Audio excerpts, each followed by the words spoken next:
Hello అండి, today మనం సింపుల్గా ఎగ్ బిర్యానీ ఎలా చేసుకోవాలో చూద్దాము. ముందుగా ప్యాన్లో ఆయిల్ వేసుకొని ఆయిల్ హీట్ అయ్యాక ఇలా పొడవుగా కట్ చేసుకున్న ఆనియన్ పీసెస్ని వేసుకోవాలి. ఇవి బాగా వేయించుకోవాలి. పకోడాకి వేయించుకుంటాం కదా ఆనియన్స్ని, ఆ విధంగా వేయించుకోవాలి. ఈ విధంగా డీప్గా ఫ్రై అయిన తర్వాత ఆనియన్స్ని తీసి పక్కన పెట్టుకోవాలి.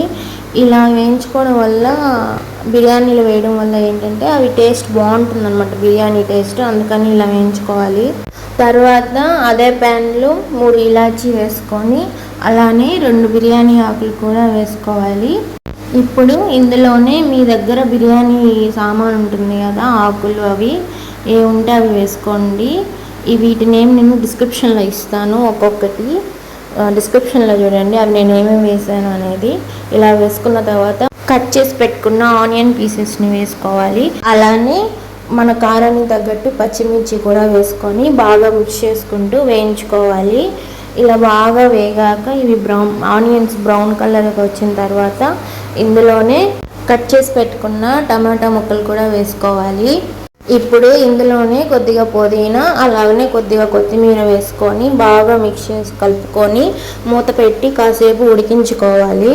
ఇలా కాసేపు ఉడికిన తర్వాత టమాటాలన్నీ బాగా మగ్గిన తర్వాత 2 స్పూన్స్ అల్లం వెల్లుల్లి పేస్ట్ వేసుకొని ఇప్పుడు ఇందులోని కొద్దిగా పసుపు అలానే రుచికి తగ్గట్టు సాల్ట్ వేసుకొని బాగా కలుపుకుంటూ పచ్చి వాసన పోయే వరకు అల్లం వెల్లుల్లి పేస్ట్ వేయించుకోవాలి. ఇలా బాగా రోస్ట్ అయిపోయిన తర్వాత ఇందులోనే మనకు కారం కొద్దిగా వేసుకోండి. మీరు పచ్చిమిర్చి ఎక్కువ వేసుకోవాలంటే అక్కర్లేదు, లేదు అనుకుంటే కొద్దిగా కారం కూడా వేసుకోండి. 1 స్పూన్ కారం వేసుకున్నాను నేను. ఇలా 2 మినిట్స్ వేగిన తర్వాత ఇందులో 2 గ్లాస్ వాటర్ పోసుకున్నాను. 1 గ్లాస్ రైస్కి 2 గ్లాసెస్ వాటర్ కౌంట్. వాటర్ పోసుకున్న తర్వాత ఇలా బాగా మిక్స్ చేసుకొని మూత పెట్టి ఉడికించుకోవాలి.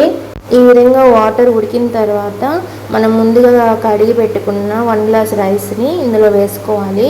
ఈ విధంగా రైస్ వేసేసుకున్న తర్వాత బాగా మిక్స్ చేసుకొని మూత పెట్టి గ్యాస్ హై ఫ్లేమ్లోనే ఉంచి మూత పెట్టి ఉడికించుకోవాలి.